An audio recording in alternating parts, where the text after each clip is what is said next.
Hello guys, welcome to this video. Now in one of my recent videos I got this comment that what would be the best audience to target for like luxury clothing products. So if you are into the clothing industry, if you're offering products in that industry, then this video is going to be a gold mine for you because I'm going to share some audiences that can work out really well for you on Facebook ads, and especially if it's in the premium category. If you're offering clothes that fall under like 3,000, 5,000, even 15,000 and above range, then these audiences are going to definitely perform, and it's definitely worth giving it a try. So watch this video till the end and let's get it started.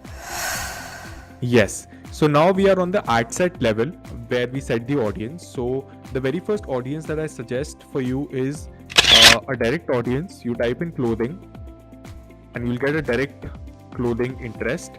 And if it's like, for example, if you're offering let's say sari in the clothing listing, so you'll get a direct audience for sari as well. Similarly for suits, similarly for tuxedo, xyz, whatever it is. So choose clothing and you can choose the specific product based interest, which is sari. Now this is a very broad audience, as you see on the screen. A lot of people are basically interested in these because these are broad generic interests as well. Estimated audience size, as you can see here, is very broad.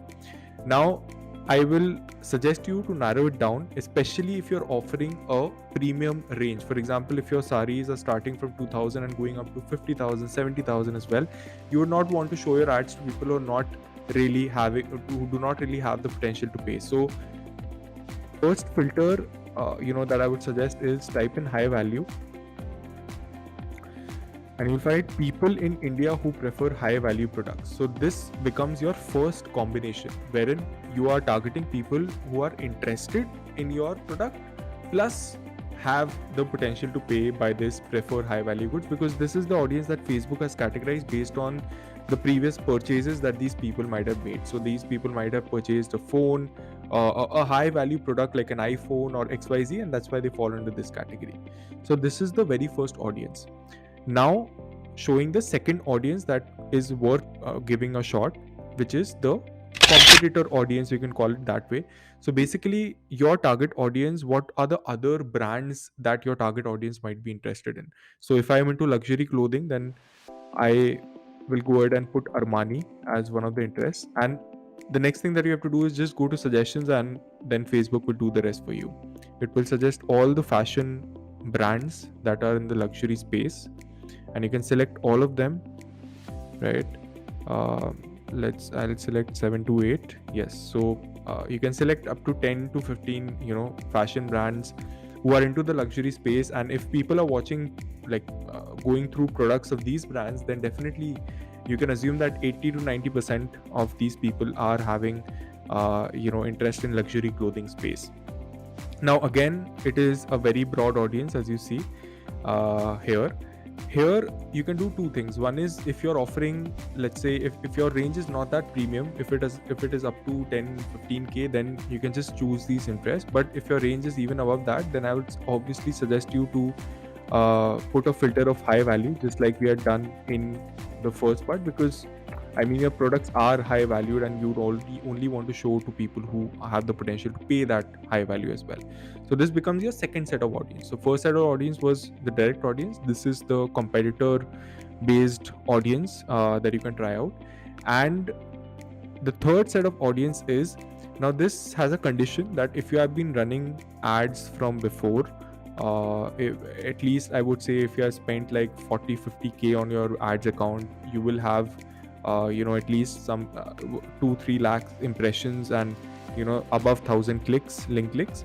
So what you can do then is also create a remarketing audience. So the way we create it is, click on create new, click on custom audience, then click on website. This is one of the remarketing audiences that works the best, right? If you set up a pixel, then here pixel is not set, that's why it's not showing the option. But if you have, I am sure you will have the pixel set up.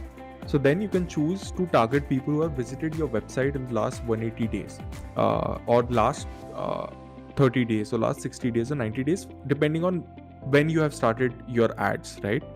So this is one. Then another form of remarketing that you can do is, I suppose I would highly suggest, if you're not running shopping campaigns, then you should definitely run that. And after running shopping campaign, you can target, let's say, choose a Facebook page. Uh, let's say this one, for example, people who viewed products in the last 180 days. So anyone who has viewed your shopping catalog, you want to target that. And you can include in more people depending on the amount of data that you have. If your shopping campaign has enough data, then you can go ahead and go to people who view product and navigated to website in the last 180 days, and you can save this audience. So this becomes a very important remarketing audience for you, right? So these are some of the remarketing audience, which becomes the third set of audiences that you should definitely try out. If you're active on social media, then I would also suggest you try out this remarketing audience based on Instagram account. So you have to just select your Instagram account, and everyone who engaged with this professional account in the last 365 days or last 180 days, right, you can target that audience as well. So this becomes social media remarketing as well. So these were some of the audiences. Hope it helps. Try it out. Let me know your doubts in the comment section. So I hope you found this video useful, and I come up with regular videos on various tips on Facebook ads, Google ads, various digital marketing concepts. I do marketing based interviews. I come up with content on personal branding. So if you're interested in any of these topics, you can consider subscribing to my channel, hitting that bell icon so that you get notified whenever a new video comes in, and I'll see you next time. Take care.